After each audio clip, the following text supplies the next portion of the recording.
Oh, we just did the wave there. That's kind of cool. We practiced a lot or something. It is. Welcome, everybody, to another episode of Valiant TLDR, the ultimate deep dive into the history, creators, and behind-the-scenes stories of Valiant Comics. If you haven't heard Valiant Comics before, and this is your first time, welcome. Join myself, 90s Valiant fan, and Jason Richardson, a.k.a. Southern Comic Geek, who's been pretty much riding the Valiant wave since day one, and Newell Turner, a.k.a. Stingray, the man with the Spider-Man art. He has the fresh set of eyes on pretty much discovering the universe for the first time. So he will be your eyes if this is your first time. As we explore in-depth reviews, we're going to do some unboxing, sharings, and obviously always tune in for our creator interviews to explore the past, present, and future of the beloved Valiant Universe. What's up, fellas? Nothing. Just here to talk about Valiant. Here we are. So, I mean, Jason, you could introduce this title today. I feel like How is an Armorine? Oh yeah, it's Armorine. It already says it on the title. So yeah, but Jason, what is an Armorine? Yeah. Armorines are Marines that have armor. That was easy. Yeah, I've always been interested in how the creatives come up with stuff. You know, Kevin Van Hook, at least at the time of us recording this last week, had mentioned, you know, where they came up with the name of Ninjak. Or if you think about the He-Man toys, how innovative some of the names were. But yeah, so the Armorines are Marines that the government decides to hire to put on these armor suits that mimic Exo. Because if you think Exo, you know, here's a guy from the past, he shows up, he's got the super powerful armor. Yep. So, hey, we need to have something that will be able to combat it. And so that's how they're introduced into the Valiant Universe and fighting Exo. Later on, they become heroes, fight side by side with him, but we'll get to that later, I'm sure. Yeah, that's Armorines. I think it's interesting, too, how they kind of end up becoming not like nemesis necessarily, but they tangle with Hardcore a lot, which I thought was kind of interesting. Yeah, Hardcore and the Spider Aliens. Yeah, you know, it's a power struggle between all the various groups. Yeah. Now I have to ask, was Armorines and Hardcore kind of like they were inspired by kind of like these extra characters, but were they kind of like, if in your memory, Jason, kind of like Valiant's core teams that they were really trying to push during this time? Well, they were additional teams that started, you know, basically branch offs or anti-heroes as they became going against there. Because like with Armorines, they start out fighting the hero, and then they figure out, like, yeah, we're on the same side. We might not agree on everything, but we're on the same side. Similarly with Hardcore, you know, they start off fighting Harada and, you know, the Harbinger Renegades, but then they come to find out, like, hey, the enemy of our enemy is our friend type of a deal. So not necessarily all Harbingers are bad. Harada's still bad, but not all Harbingers are bad. So yeah, so if you guys haven't tuned into our past episodes, go back to our streams actually, and definitely check out what we talked about with Hardcore and some of the other titles that Jason talked about. So what do you guys think? Are we ready to jump in? Yeah.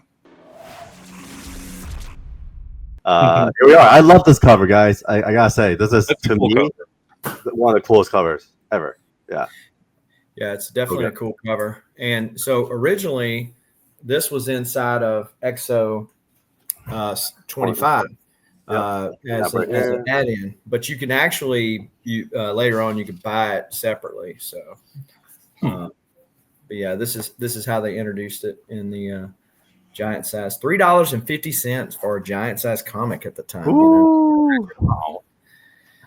That was like a 20 page newspaper print comic for like $5.99 now. It's changed so much. Yeah, for sure. To be fair, I do feel like I personally subscribe to the fact that I think comics are underpriced, but I think it also comes down to like the quality of material down the pipeline. Meaning, like, for the amount of time that people spend on making comics, I don't think the production level quality is living up to par. Meaning like Yeah. the art's being spent hundreds of hours doing a issue of art, but you're putting it into like 10-cent paper, And so I'm a big advocate of raising prices on comics, but only if we're able to raise the quality. So let's dive into ARMORINES. So you got the introduction of Gunnery Sergeant Lewis, who's the older guy with the white hair there.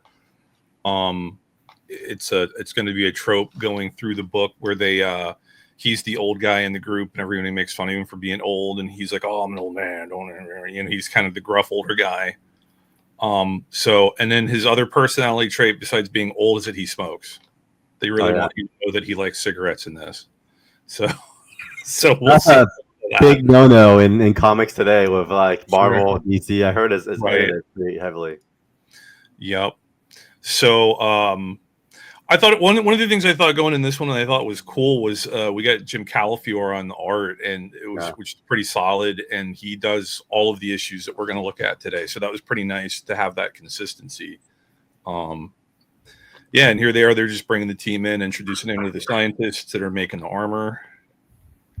I also gotta say, I think this is some of Jim's best work. Personally speaking, like I think it's like the height where I think he really shines as to like you could tell he put a lot of time and detail into it all. And funny, I often forget to plug 24/7 Comics, but there's a really fun parallel where this guy Dr. Philip Zhang, he's actually we have a Dr. Lucas Zhang in Evermind by Sean Chen. So I thought that was kind of funny. Like we have this. Two doctor guys that are at the basis of and I guess he's kind of like the researcher, right? He's kind of like the genius that comes up with these armoring armors, right? Yeah. Well, and Gonzalo Mayo, inked a lot of Valiant comics, and so I think his finishing touches on Jim's pencils led to a really solid run of issues. Yeah, how often the inker is like under recognized for sure. But I also thought they were so ahead of the game with this VR. I mean, yeah, 90s, right? Yeah. Right. And so, we heard some of that when we talked about the 3D comics with Kevin. Yeah. They put Solar the Destroyer inside the VR world, and they used that as part of the background for the 3D comics. And then ARMORINES is one, when they got relaunched, they're actually one of the titles in VH2 that they had a relaunch that basically stayed with the same premise, and then even created a game for it. But Jim Calafiore came back for the pencils on that one, and there was a lot of 3D type stuff in there. Actually, the fourth issue for that second run is one of the rarer books because the print run was so small at that time. But yeah, it's one of the harder ones to get. We'll have to get to that. I mean, if you guys missed the Kevin Van Hook episode, go to our streams and definitely listen to that interview as he explains some of these VR worlds, etc. That part was really cool. So yeah, just practicing, testing out the suits, getting used to all that, and then they find out that they're going to have co-pilots. They're going to have it's kind of interesting how each of the ARMORINES gets paired up with an individual co-pilot that kind of helps them out and guides them through missions and stuff. And he meets his co-pilot in the smoking room. Yeah, right. Out on the stairs. Because that's where they put the smokers at, right? They don't have a room; they're just on the stairwell, Oh yeah, that's true. It's not a stairwell because back in the day, that's kind of where people smoked in the stairwell. Anywhere they could. Yeah. Well, and the co-pilot thing is something similar to hardcore in that they have to kind of radio back to base to get the powers switched out, right? Which was a kind of an interesting take because sometimes superheroes can be like so OP, like how can you even think to overpower them? But this was kind of their kryptonite, if you will. That if they get that severed or showed that they weren't just invincible. Right. Well, that was the cool thing about hardcore. Like they literally could have any power, but one at a time. And they had to call back home to have somebody change it out. Push the button. Give me what I need for this particular situation. Right. Yeah. One of the notes I noticed too was the design of the Tron suit. I thought that was kind of cool. They took that kind of future inspired suit and that's their kind of undersuit, which I think is also very common these days. They have these like haptic suits where in VR you could actually feel like the bullets hitting you and stuff. It's a thing now, and so it's pretty cool how they were in essence kind of predicting the future. Like the full body version of having your controller jiggle. Exactly. then we cut to Washington D.C., which I guess is the antagonist that's setting everything up for them, right? Yeah, some government types. Yep. So they're called to their first mission, and then government types. I think this is what a senator. I think I'm trying to remember, but I mean, yeah, basically this issue is all set up, and then it jumps to this guy here. Oh yeah, because they want to go after EXO. Oh yeah, and then it continues into EXO number 25. Yeah. So we'll fly through this one real quick just to touch on. Yeah, because I'm pretty sure we covered this one before. We covered this already. Yeah. So obviously we'll skip through all that. EXO kind of getting his armor back. The ARMORINES shows up, just blasts his car, and he's like, "Oh my god!" He's like, "Right." He's basically the government says you guys should go after this EXO guy, and they're like, "Okay, yes, sir." And then they go fight him, and it doesn't go well for them. Well, it's interesting because EXO here, like, this is such a classic. This is such a classic look for him, right? Rising out of the ashes, right? And he's like, "I'm about to kick your ass." Yep. Well, and it's kind of predates Iron Man 3. But if you think about the scene where he's in the deal and the armor flies through there and it goes bing, bing, bing, it does that same thing with the ARMORINES on that last page where it hits them as it's coming towards. Yep. Now, was that always an Iron Man thing? I know they took it in the movies, but I am so convinced that all the Iron Man writers read EXO and stole from it. Because the way it moves, the way the armor moves, it didn't move like that in the comics. There's definitely the later iterations of the armor was more like that. Yeah. But back in the day, and Newell, correct me if I'm wrong, but if back in the day of this, Iron Man was still, hard, fast, funky, iron suit. It wasn't until later became more of a nano type thing. I think around this time frame, he'd gotten to the point where he could carry it around in a suitcase. Right. Because didn't they do that even in the cartoon show, which would have been around this frame? But so it was very modular, and he could just open up the suitcase and it would clamp onto him. But I don't think it was quite like what we're seeing here yet. Yeah, it wasn't like the nanotech. How the armor. That didn't come until. Yeah, the nano stuff was the what was that story called? It was the one that Warren Ellis did with Adi Granov in the early 2000s, I think. Extremis. Okay, yeah. I mean, I also like during this fight where as EXO's kicking their butts, they kind of treat these armors like a jet, right? The guy could eject. So he's like eject, and then he's back here like flying away. The look of them and that part that you just mentioned kind of made me think of, there was a cartoon show from the 80s, I think, where they did something like that. They had suits that kind of reminded like guys with jetpacks and stuff. I can't think of which one it was, though. Not talking about Centurions, are you? Might be. Let's look. Yeah, that's it. That's the one. Yep. Just not that anybody was copying or anybody, kind of a similar aesthetic, Everyone's inspired each other. I mean, like when we talk about Iron Man 2, I think in the 90s at this moment, EXO was probably more popular than Iron Man. Can I argue that? Because I feel like everyone was talking about EXO. Well, I don't think Iron Man was an A-list character until he hit the Marvel movies. Yeah, I mean, he was on the decline. I mean, because if you think about Iron Man, Captain America, Thor, the reason why they started with them was because nobody would buy the movie rights. No one cared about them. Yeah. And nobody cared about them. The X-Men, FF, they're all gone. Hulk, they're all gone. Nobody would buy these movie rights. And so that's why we started out with them. In the middle 90s, too, you got to think, like, what was most popular in Marvel? The X-Men. Yep. 100%. Right? So 94 was that when they were doing Age of Apocalypse, I think? And that was huge. Yeah, sure. All right, Yeah, so they here, were definitely leaning more into that than they were the Avengers at that point. yes, And, Right. and I think Bob mentioned this on the show that we did with him. And so if you haven't watched that one, go back and check that out. Great show. But yeah, so Bob mentioned that, hey, we did this whole like heart trope back and forth, back and forth, back and forth. And if you remember, they brought Tony from the future. So he was a younger version of himself and the old one died. And then that was kind of how they kind of did away with having to go back to that trope all the time. Yep. that makes sense. I remember that. That was in the 90s too. Yeah. I think it's funny. I actually thought this was kind of silly because he kind of kicks their ass, but then they have some weird like PVC beams in unison, and then they start taking, like, start hurting him in some weird way. But then it gets called off. Right. I thought that was kind of unrealistic. Not that there's a real thing. But, I was gonna say that's the part that you thought was unrealistic. yeah, exactly. I don't know. I just thought it was like, dude, like the power level is so off because he literally just ripped all your butts, and all of a sudden you guys go unison, and then you guys all shoot this beam, and then EXO's getting his ass kicked. I mean, what were your thoughts on that? Well, I think that it was like a concentrated effort by all three at one time, right? Mm-hmm. So versus like before, he's fighting one over here, they're doing this, they're doing that.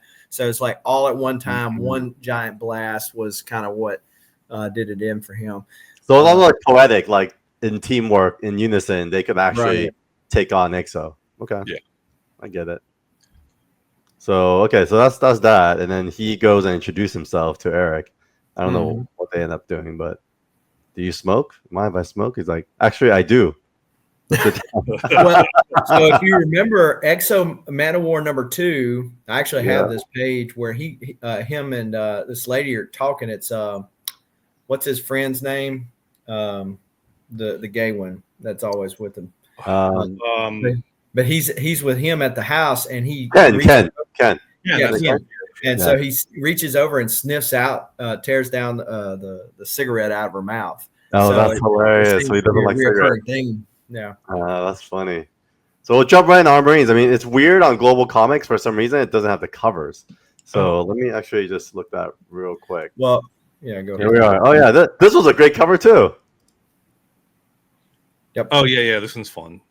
So I'll be honest, coming into ARMORINES, I wasn't sure if I was going to enjoy this one that much just because, like, you look at this cover, like, oh, it's going to be more like a military thing, less superhero-y and whatever. It ended up being pretty fun, though, because as we'll see, it ties into some other storylines from the other Valiant books. So I thought that was fun. And then, like, this cover, that one for #2 that you just kind of skipped to, we'll see that. That story was pretty... That was pretty silly, but it was fun. So yeah, this one. Go ahead. I'm really confused. Why did they cut off those first few pages on Global Comics? So strange. Yeah, I don't know, man. Yeah, so this one is an underwater story, but Stingray didn't show up, so I was disappointed. Damn it. They could have used this. Kind of reminds me of your commission with Simone De Mio, except it's not quite. It needs more Titanic. Submarine. Well, you notice the submarine is called the USS Benchley. You know what that's a reference to, right? No, what was that? Peter Benchley was the writer for Jaws, the novel. Oh, cool. Wow. Great take. Nice. Yeah. Yep. And as we'll see, there's a lot of sharks in this story. So the underwater story, and then this guy gets torn up. Oh, that's probably why they didn't have it. There's some violence. Yeah. Carl, close the ad at the bottom. Oh yeah, sorry about that. That's okay. Let's see. There we go. There we go. All right. Yeah, okay. Now we're here. Yeah, we got the beautiful dead half corpse there. You want to see the whole thing? Yeah. Basically, I think that's why Global Comics didn't have it, because I think Global Comics does do some editorial, so that's probably why they took these pages out. Makes sense. Well, boo. Camp Pendleton, California, my side of the world. Yep. Yeah, so here they are doing some training with the VR and stuff. It's kind of cool because it's like their version of the Danger Room. Yeah, it's really cool. I like it a lot.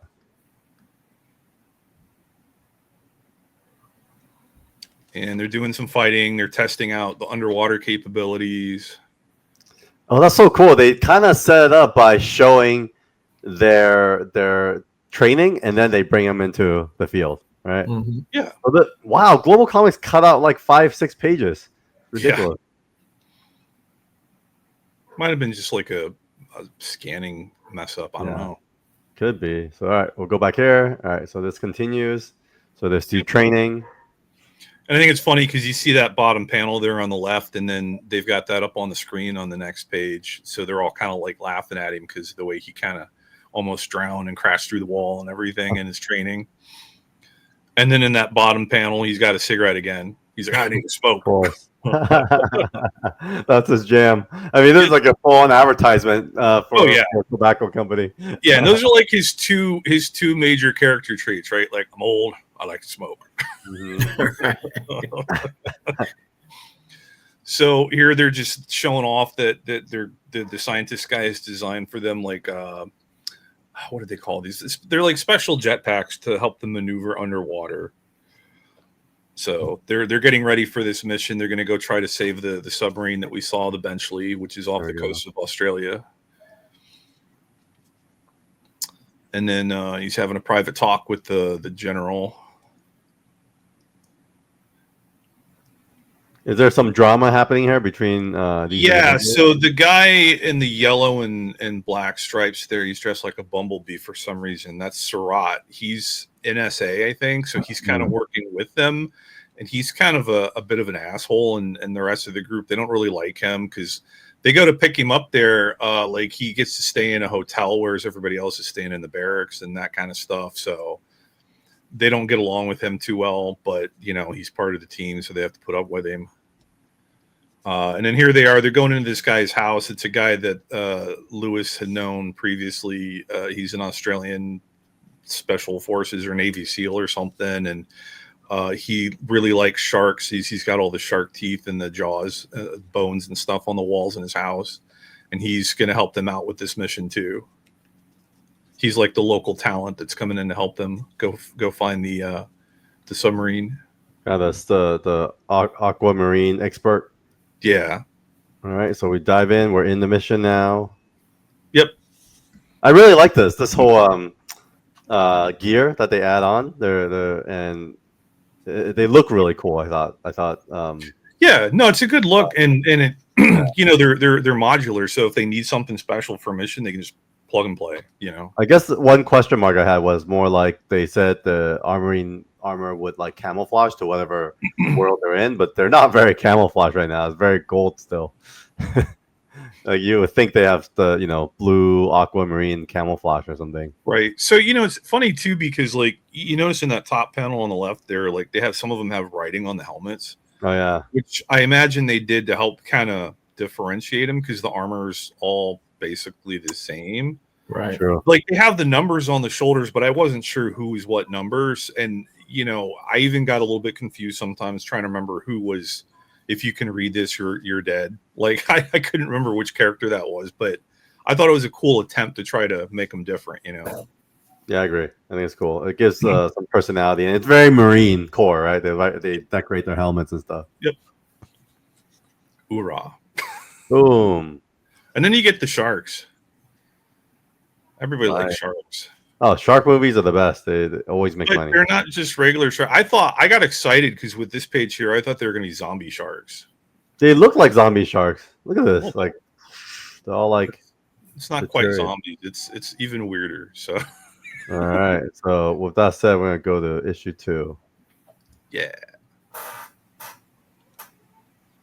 That's a cool cover, though. I like that cover. Oh, really good cover.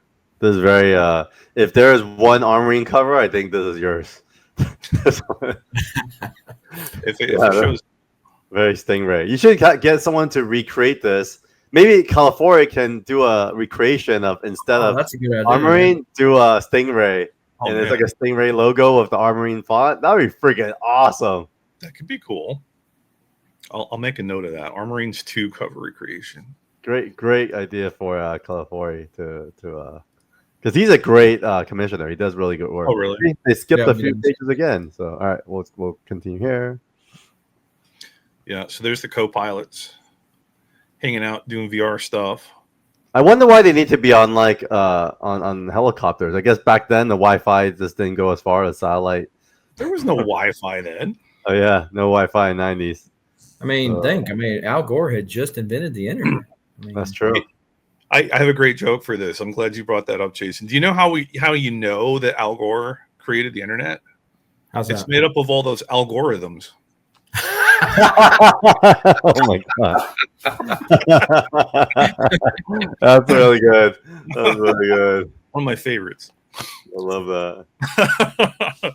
So yeah, sharks. Lots of sharks. Shark City. Look at this. Like that top panel where he's got the blade out on his arm. Like that looks really dynamic and cool.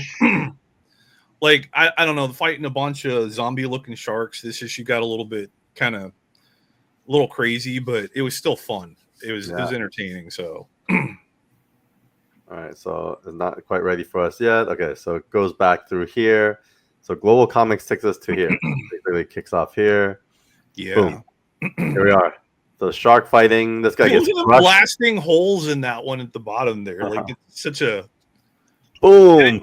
It's funny too because there's a lot of talk, a lot of like technical talk where they're like, oh, our beams won't be as effective because they got to go through the water and all that stuff. But it was enough to really mess that shark up. So. And what's happening here? The sharks are just eating each other now because that one is all dead and bloody, and all the other sharks are going for it. Brutal. So the big thing here was the sub that they're trying to get to was a nuclear sub, and that's the core. And so they want to destroy the sub. They're ordered to destroy the sub because it has government secrets and classified stuff, and they don't want people to get a hold of it. But they can't blow it up when it has a nuclear core in it. So they have to eject the core and then blow it up. So there's the core, and then they're going to try and get that out. The other thing is, you see in that top left panel how it's on like an angle. Yep. They got to be careful what they're doing because there's a possibility they could knock it off of that cliff and it could just fall deeper. Wow. So, but now they're inside and they're getting attacked by the hammerhead shark, and he like grabs the one guy in his mouth. And I mean, these are giant sharks. Like the hammerhead's insane. Look at this. Mm-hmm. Well, I think the size changes because here is huge, and then over here it's like it gets shrunk. Well, it's perspective too. Yeah, I guess perspective. Yeah, you never know. And then what is that? What is that thing? Must be a spider aliens on the water. Is it? Yep. I think so. Yes, it is. Mm-hmm. Oh wow! We don't quite get there yet, but they have a little base. So I jumped ahead. Sorry, guys. No, you're good. They get the core out, so then they can go and set the bombs. And then here we see that they called for backup, so the government sends in dolphins. It's Dolphin Rescue Squad. That is pretty funny. These do exist, right? From what I hear, like they have like dolphins that help. I don't know if that's still a thing, but I think at one time that was actually a real thing. Yeah, they tried. There's some more brutal shark killing. Lots of brutal shark killing. There they are setting up the charges to blow up the submarine. Yeah, this will not pass the PETA. Right, look at that one test today. And I really like the way the colors blend in that too. The reds of the blood, the green and the yellows of the laser beams and stuff. Like it looks really cool. I think they did a really good job with that. Once again, the Valiant hand coloring kind of saves the day. Are these color guides around, Jason? At this point, was this still in tune with the whole like hand color side of things? Yeah, they were. Was right. Okay. All right. Boom, boom, boom. So wait, and there they blow it up. They blew it up, and then where is he? Oh, he's in that ship. Yeah, that's Surratt. He got picked up by the weird yellow ship that you guessed correctly. It was a spider alien ship. Yep. All right, so we gotta go back to 3 here to read the first few pages. Yeah, that's really weird that they did that, but yeah. But it's a great book. Like even as we're looking at it visually, and as we're talking through it, it's really fun, man. It kind of reminds me of like a Band of Brothers or like one of the army or one of the like war type. Right. Well, and that's what I was saying. Like I'm not a big fan of like soldier stories like that, so that's why I wasn't sure if I was going to enjoy this book. But then things got weird really quick, and that made it more fun, And then this is a fun cover too. Look at this. Yeah, and this one is cool because it introduces the spider aliens into the story, and we're very familiar with them at this point. So, and this guy got the legendary pictures logo on his helmet. I Why was is trying to figure out why I recognized that. Yeah, you're right. That's funny. Why does he have that? It's trademarked. Yeah, so here's a spider alien ship, and they end up meeting up in a bigger base where a bunch of the spider aliens are hanging out underwater. They keep referring to humans as meat. It's a common theme. Yep. Because that's what the Malevs were calling them. Right. And maybe he's dead. So yeah. So you see him laying there. It's funny. His brilliant plan. He took off his armor and went and laid on top of a pile of bodies and played dead. That's funny. And so they found the armor. They're like, "Oh, it's empty. We just picked up some trash," and then they just left. He outwitted them. In the meantime, everyone's wondering, like, what's going on? Broken from my ribs. Well, they're all recovering. They're like, oh, we blew up the sub. We did the thing. And then they realize that this is when they get the report that one dude is still missing. And so they're like, well, crap. We got to go back and get him. And there he is smoking again. Yeah. Oh, so this is going to bring us into... Okay, so we're back here. He's smoking again, of course. Any moment possible, he'll pull a cigarette. He's having a Nick fit. Yep. So then they're talking to the co-pilots. They are like tracking the dude's suit. So they dive back in. They're going to go try and save him. I love this design of the co-pilot pod. It reminds me of like some sci-fi movies I've seen, like the idea where they're facing each other and everything. I can't think of any one in particular, but it reminds me of a couple of different things kind of vaguely, you know? When we have Jim on, we should definitely ask him on some of these references, where they came from. So now they're diving in, going back to look for him. So and they're tracking the suit back into that ship there, and then that's the home of all these spider aliens underwater. They're all hiding out. So what's up with these spider aliens with the webbings? Are they evolved into kind of underwater spider aliens? Is that what it is? Yeah, they genetically mess with them to be able to adapt to their surroundings. So like some of them look like humans. Right. That's essentially kind of the same thing they did with these here.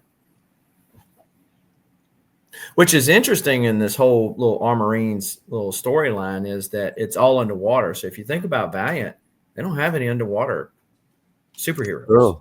Oh, actually, wasn't that a question that came up? And then I guess this is it. This was their answer. They don't really have that aquatic side of things like most. Yep, they don't have the Valiant Stingray. Missed opportunity.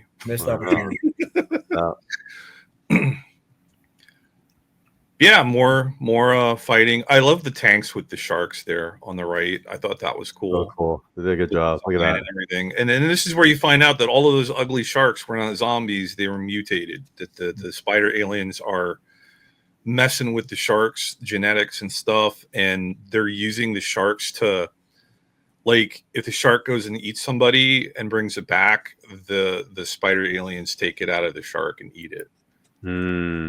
What a great idea. Yeah, apparently the sharks have very slow digestion. I don't know if that's a real biological thing, but so, by the time the sharks come back home, they can get the meat out of the sharks' bellies and eat it themselves, I guess, which is kind of gross, but I guess you got to do what you got to do.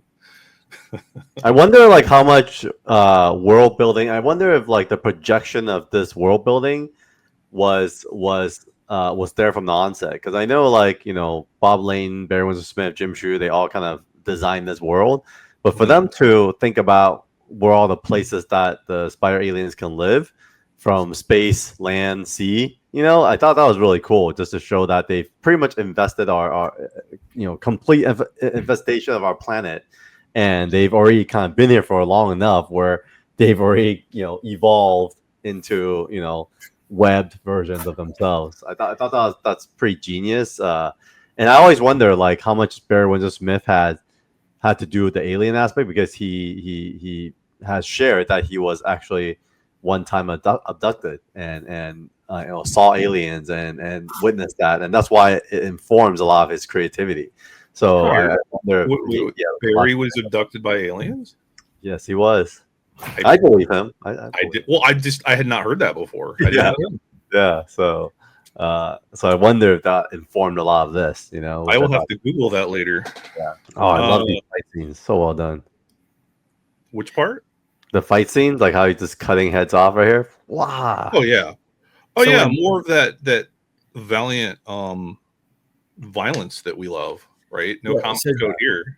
Yeah, Jim Calfori, when I got him to do a Spider Aliens commission, I said, you know, the one with the spaghetti heads and stuff. He goes, oh, yeah, I remember. I remember how ridiculous the design on them was, is what he told me. Nice. And he said, but like as soon as I just started it, it was like muscle memory. You know, I just started drawing and it just came natural. That's awesome. So what's happening? They pretty much destroy their base, right? Yep. Completely take them out. It. Yep. Boom. And then what's happening here? This goes and it like something. Yeah, I'm not sure. That part was weird, but he basically decided he's the one that blows up the ship. Somehow vomiting blood into a hole on a control panel makes the ship blow up. I don't know. I didn't quite follow that. I guess like a DNA thing. It's like if the maybe. Yeah. Makes sense. Wait, but the blow up is the Carl Denham? Is that the boat itself above that gets blown up? No. That was the ship that they ran underwater. That's the one that the ARMORINES went into. You see them leaving through the way they came in up on the yeah, they're swimming out. Okay. So it's not on top of the water. Got it. Okay. So we're diving into ARMORINES number 4. Gotta get a cigarette, yeah. Smoke break. Dude, this guy's like a full-on commercial for cigarettes for sure. Now I'm gonna be the one to make the movie reference here for you, Carl, because I know you're gonna like, oh, this is so ahead of the time. So they're doing like a combat sim, right? And you can see they've got the auras on them, so they've got like shields, right? Yeah. Oh, Dune. Yes. Yeah. This reminded me of Dune. Yes. Specifically the most recent version. Oh, very much so. Which I really like the way they did the shields in the new Dune movie. So I'm telling you, Dune stole from Valiant. Dune came out in the 50s, bro. Well, the latest movie stole from Valiant. Okay. Well, I doubt it, but okay. Visually, look at this. Visually, it's just like it's like, whoa. No, it was way better in the movie.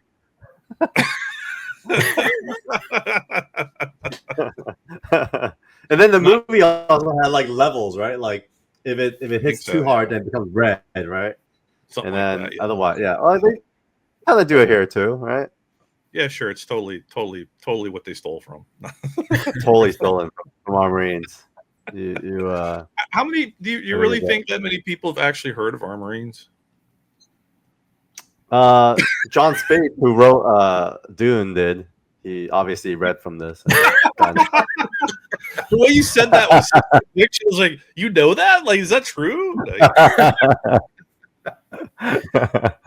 We'll have to ask him. Yeah. So we're back now. Yeah, this is some senator dude telling them that the general to get the old smoking guy off the team. They don't like him, and they think that they could have somebody that's younger and better and faster, and And the general's like, oh, but he's kind of keeping the team together, and he trained them all in their team and their unit, and hoorah, and more drama. Well, drama begins, and what's interesting is the they didn't get away from the spider aliens; they bring them right back. Right. Well, what's cool here is you notice like there's one in Chernobyl, there's one in New York, and then if you keep going, they're floating up to New York. Oh, yeah, and there's one in Egypt, Mount St. Helens, Cairo, Jersey. Yeah. So in the previous issue, they talked about it briefly that the spider aliens were planning a big gathering. And so this is kind of like the hints that they're starting that. And then back to the base, the Marines are having some downtime. They're in the officers' club, hanging out, having some drinks.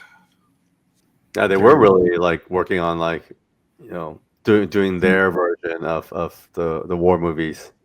So the usual life of a Marine, very full metal jacket.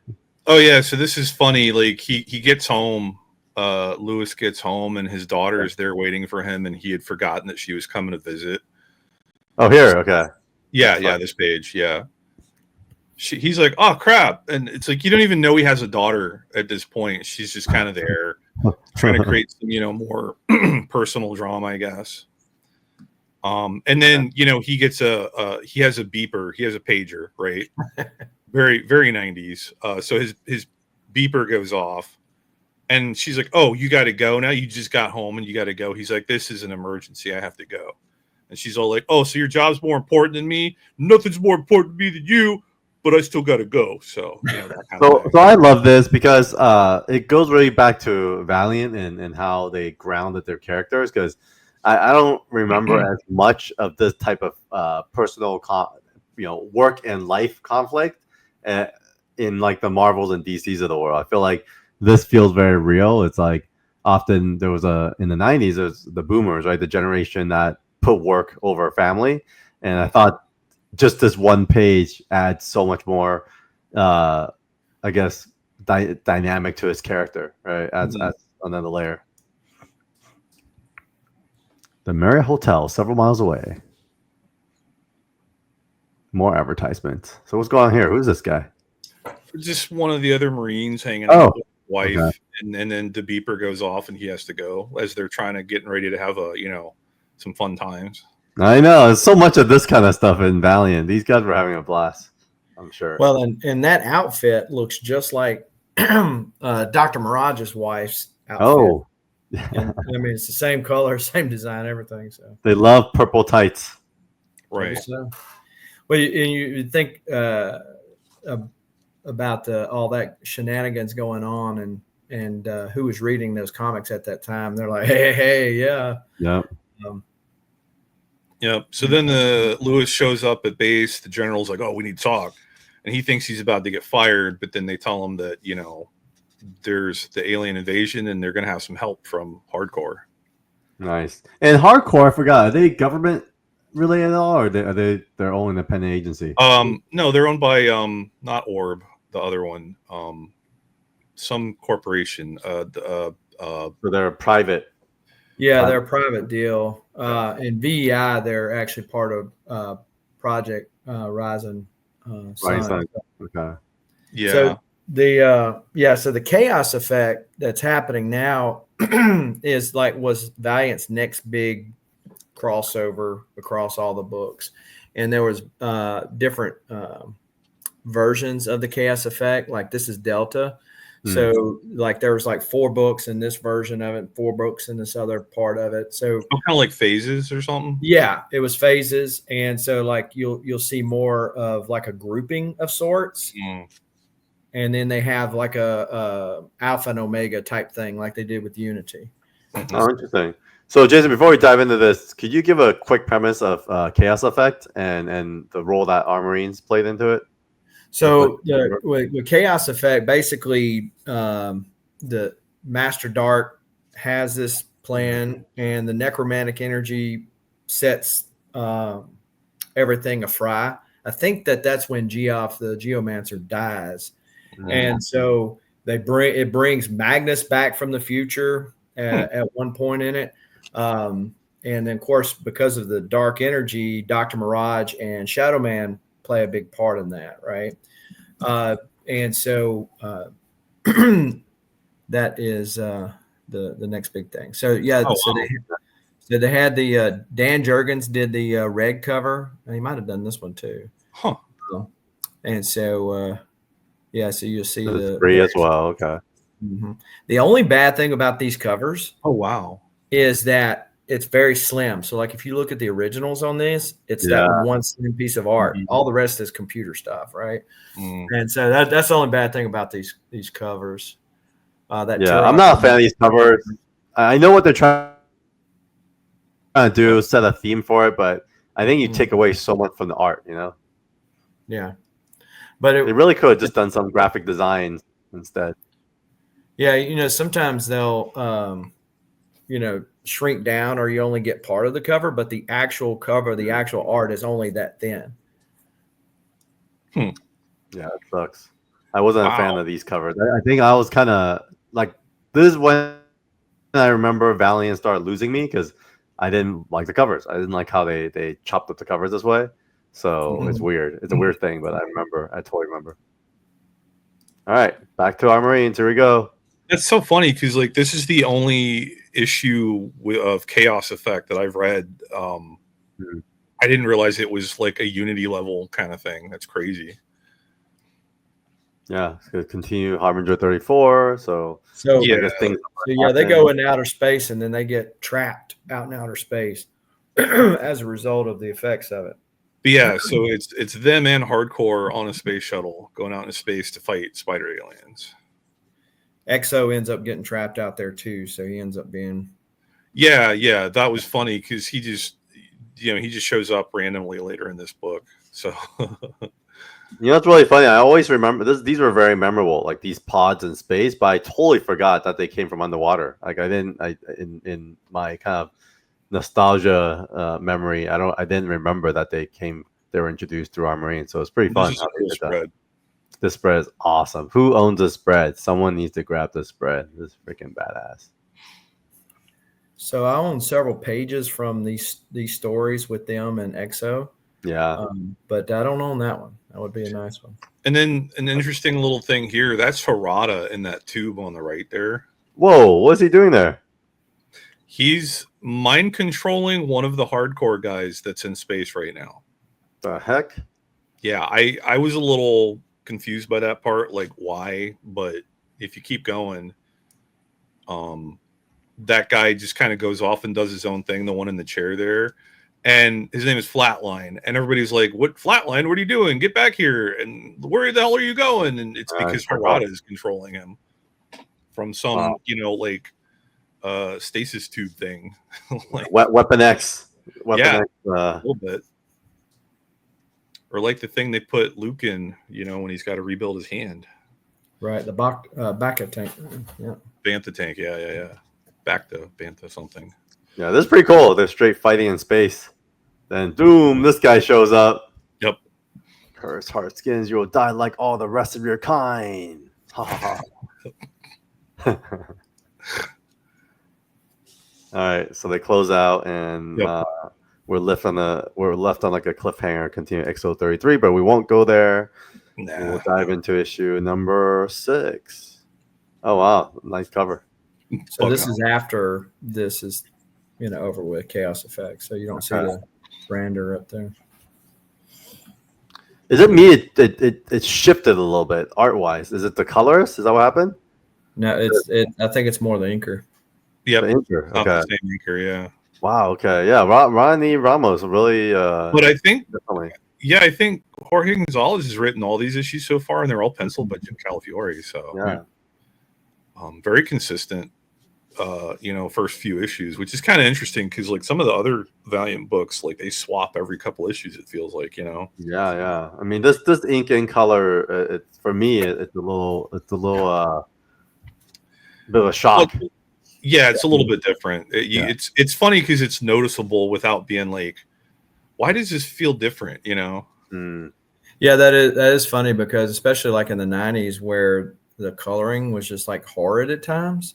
Like I don't remember looking at a Marvel book and like being able to notice like or even think about the coloring side of it.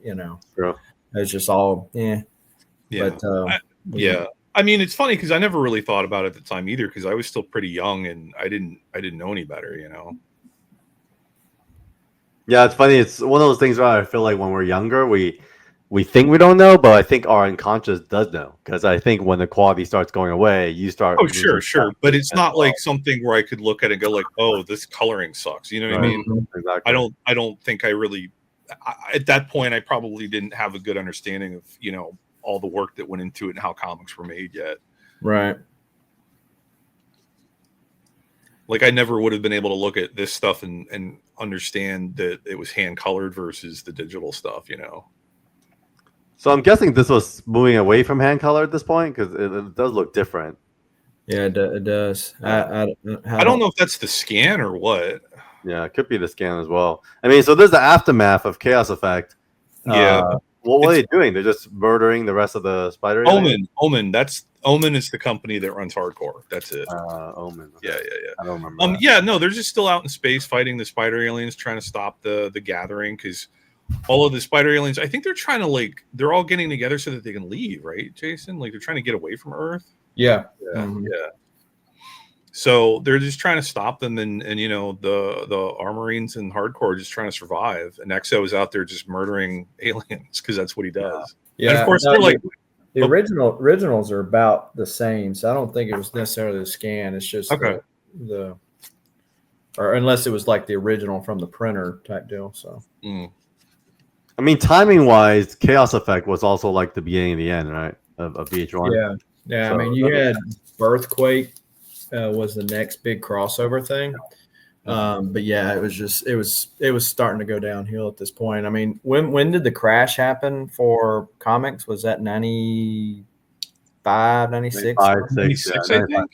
I remember. Yeah. You like around the time Marvel went bankrupt? Right. I think that was 96. Yeah.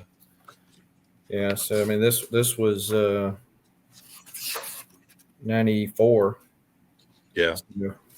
Yeah, it was already kind of fading out.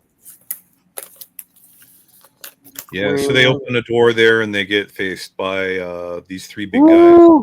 The beast spider aliens. Yep. Okay. So issue 7. This is the last one for ARMORINES for us, right? Yes, this is the last one I read. Yeah. So this is basically EXO, ARMORINES continue. Now they're up against these giant spiders. Yeah, that page is for sale. That you and I bought some stuff from that website. Oh, yeah. Wait, which one? The left one? That's the first page, the one that says sacrifices. Oh, in there. This is a wraparound cover. Oh, okay. Yeah. So that's a cool page. Yeah, it is. It's a cool page. He wouldn't come off. They only want $1,000 for it, but I mean, I try to get a little bit of a discount. They wouldn't give it to me. It's a lot for what it is. It's a lot. I would say it's like half of that. But yeah, I mean, I'd be good if they gave me about 20% off. But yeah, so they're in battle mode. They're fighting it out. Yep. And you can read this. You're dead. Not quite, because they're much bigger than him. They're going through it. Yeah, this issue is just a lot of fighting. Yeah, lots of action, which is fun. It's kind of like you've seen them get tested, and now they're in battle mode. Yep. So that's a Spider Queen there. Ooh. And then you see there's like egg sacs on the one side, and then they've got the wall of human batteries, almost like the Levs again. Matrix.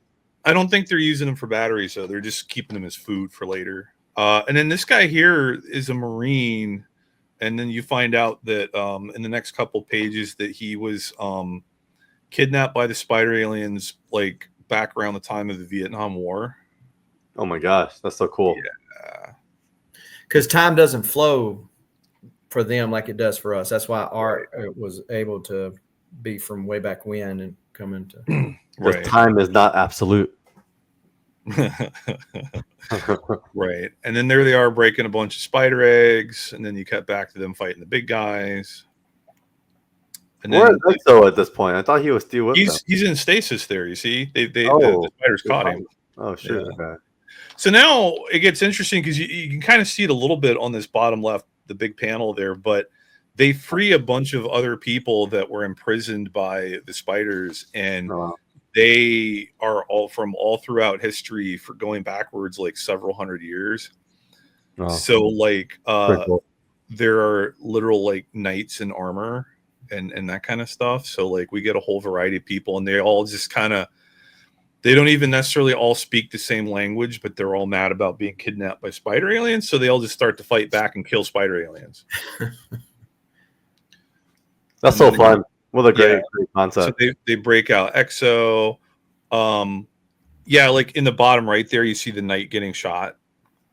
He's in the knight armor. Where this guy? Oh, yeah. Yeah. So interesting. You've got Vietnam War Marines, you've got knights, you've got all kinds of like just random historical people. They managed to all get on the space shuttle. Yep. And I'll take off. They load up all the historical prisoners, and then they get out, and then the spider ship blows up. Woo! That's fun. He takes off. And then they left. There was one person they couldn't get off the ship who blew up with it. So he feels real bad, and then that was the end. Newell, how would you rate this? We should kind of enter a Newell rating system from a new It's too late eyeball for that now. How long have we been? No, never too late. We're starting that now. I'm not making a spreadsheet for that. I don't know. I'd give it a good 7 to 8 out of 10. That was good. I enjoyed it. Yeah, I liked the mutant sharks. I thought that was fun. I was pleasantly surprised when the Spider Marine showed up. I enjoyed it even more when Exo showed up. And he was just like, kill the Spider Marine aliens. Yeah, so like 8 out of 10 stingrays. So like you have like little stingrays there. No, you know what? We could do the sunbursts like on his chest. Yeah, we should. We should do 8 out of 10 stingrays. There we go. Done. All right, that's good to know from a new perspective. And for me, nostalgia-wise, I gotta admit, it was probably more like a 6. But after kind of reviewing it, I do feel like it's the 7, 8. It's cool. I will say too, like whenever I read these, I'm like, yeah, that was fun. But then talking about it with you guys always makes it better. So yeah, it does. I mean, it's reviewing it. It kind of brings up like modern relevancy. I mean, Jason, you got some show and tell works from this era, right? So would you like to? It's on my calf. If you want to pull. Cool. Should we do that? Okay, why don't we do that? Why don't we pull up calf?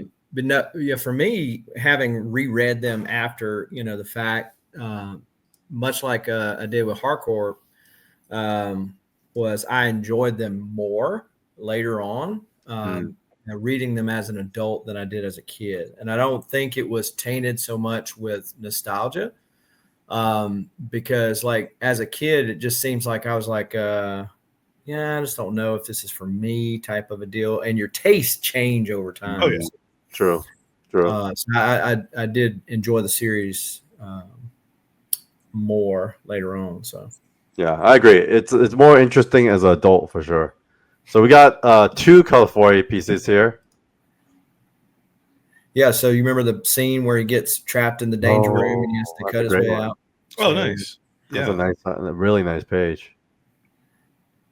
Man, you need a bigger scan on there, man. Well, I think that what it was, these were like the first ones that I put in. Okay. And so then I became like a premium member. And so it didn't go back and check because I didn't do anything as far as scanning change. I got you. I've gone back and manually changed some of the ones I've caught. I'll just have to do this one too. No, I'm the same way. I have some older ones that I need to go back and redo it. But yeah. I do too, and some of the ones I upload from the app is small as well. Yeah, actually, it doesn't blow up. Too. Yeah. All right, next one. You guys enjoying that new V2.0 update to the app? Yeah, I haven't tested it yet because I keep getting signed off, so I haven't been looking at the app. So I'll have to let me know when you're ready. I'll go comment on something so you can get the notification. Okay. Yeah, and the mail's in there too, so that's nice. Yeah. The volume 2 issue 2. Okay. Volume 2 is this which VH2? Yeah. 2, yeah. Okay. Oh yeah. So yeah, you see that everything carried on. All these giant spider aliens dropping out of the teleporting door. I'm glad that they kept the spaghetti design of the spider aliens. Yeah. So VEI, they do look different. They don't have the spaghetti faces anymore. They look like a bunch of Mavericks from X-Men, or like right? Kind of like the Maverick mask. Oh yeah, I guess you could say that. Yeah. Yeah. Well, it's funny. Like I like the updated design. You can tell it's definitely a little bit, more streamlined. Yeah. But then, when you look at the published page here, like the coloring is very obviously all digital. Like sure, that really just jumps out at you. I mean, it's not bad. It's definitely not what we're used to with the early Valiant stuff. So it's funny because when Acclaim relaunched everything, basically they reset the button. I mean, like Turok, we'll find out later on. It's a totally different person.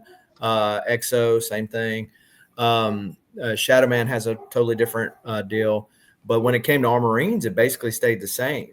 And they launched the game, so I guess they felt like they had done good enough job with ARMORINES not to have this like convoluted or long backstory that they needed to reset. Like the other characters did. Yeah. I think it's hard to improve on ARMORINES. I felt like they did a really good job. Actually, now that reading as an adult, it was pretty tight as a story. It's really just Platoon Right. over the jacket with an element of this like technology and magic. Right. Well, that's the thing is I don't think that the characters really mattered as much in that. You just had these, it could be anybody. It's just like, okay, here's a group of Marines in armor, right? You can pick and choose and give them whatever backstory they need, but the concept is still solid, right? Yeah. All right. So I think with that said, that's our review of ARMORINES. Thank you everyone for tuning in, and we'll see you at the next episode.